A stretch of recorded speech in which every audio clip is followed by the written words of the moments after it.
ओम कृष्णाय नमः। अध्याय 6 श्लोक संख्या 11। शुचौ देशे प्रतिष्ठाप्य स्थिरमानसमात्मना नात्युच्चैः नातिनीचं चैलजिनकुशोत्तरम्। शुद्ध भूमि में कुश, मृगजाल अथवा इससे भी उत्तरोत्तर रेशमी ऊनी वस्त्र, तख्त इत्यादि कुछ भी बिछाकर अपने आसन को न अति ऊंचा न नीचा स्थिर स्थापित करें। शुद्ध भूमि का तात्पर्य उसे झाड़ने बुहारने सफाई करने से है। जमीन पर कुछ बिछा लेना चाहिए, चाहे मृगछाल हो या चटाई अथवा कोई भी वस्त्र, तख्त जो भी उपलब्ध हो। आसन हिलने डुलने वाला न हो, न जमीन से बहुत ऊंचा हो और न एकदम नीचा।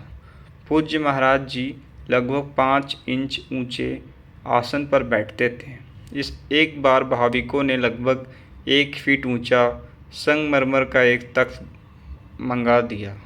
महाराज जी ने एक दिन तो बैठे, फिर बोले, नहीं हो, बहुत ऊंचा हो गया। ऊंचे नहीं बैठे के चाही साधु को अभिमान होई जावा करत है।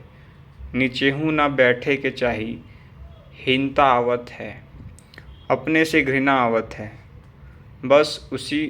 बस उसको उठवाया और जंगल में एक बगीचा था, वहाँ रखवा दिया।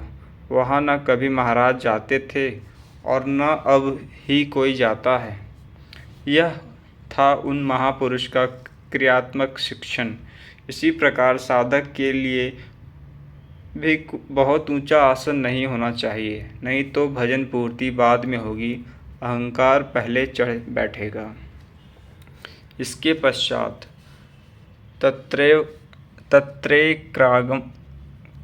तत्रैकाग्रं मनः कृत्वा यत् चित्तेन्द्रियक्रिया उपविश्यासने युञ्ज्योग्यात्मा विशुद्धये। उस आसन पर बैठकर ही ध्यान करने का विधान है।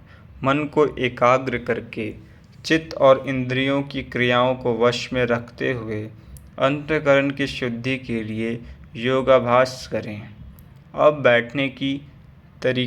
बैठने का तरीका बताते हैं। समम कार्यशिरो ग्रीवं धारयन्नचलं स्थिरः संप्रेक्ष्य नासिकाग्रं स्वयं दिश्वाचन न लव्योकयन्। शरीर, गर्दन और सिर को सीधा अचल स्थिर करके जैसे कोई पटरी खड़ी कर दी गई हो, इस प्रकार सीधा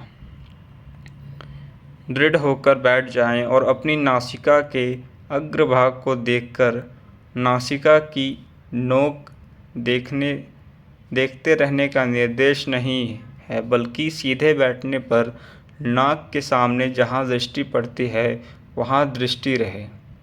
दाहिने बाएं देखते रहने की चंचलता ना रहे। अन्य दिशाओं को ना देखता हुआ स्थिर होकर बैठे। और आगे के श्लोक हम अगले भाग में पढ़ेंगे। हरि ओम तत्सत।